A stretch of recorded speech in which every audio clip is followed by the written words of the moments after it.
विशाल शेळके हे पण नमस्कार.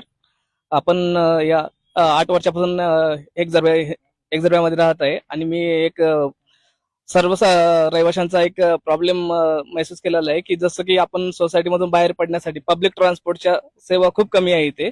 आपण आता सध्याच्या स्थितीत सकाळी 2 आणि संध्याकाळी 2 या 2 बसेस पब्लिक ट्रान्सपोर्टच्या आहे. आपण त्यामध्ये 2 फेऱ्या अजून ऍड करणार आहे आणि एक एक्स्ट्रा रूट जो पुणे स्टेशन साठी जाणार आहे तर तो पण ऍड करणार आहे. त्यासाठी आपला आमदार साहेबांकडे पत्रव्यवहार झालेला आहे. धन्यवाद. तर मित्रांनो, हे होते रोहित शेळके यांचं म्हणणं असं आहे की सोसायटी आपली मुख्य रस्त्यापासून 2.5 ते 3 किलोमीटर आतमध्ये आहे. रहिवाशांना खूपच त्रास होतो. ज्यांच्याकडे गाड्या आहेत त्यांना ठीक आहे, पण जे गाड्याच्या अभावी जाणार तर त्यांना बसची सुविधा अपुरी पडत आहे. सध्या 4 फेऱ्या बसच्या आहेत, सकाळी 2 संध्याकाळी 2.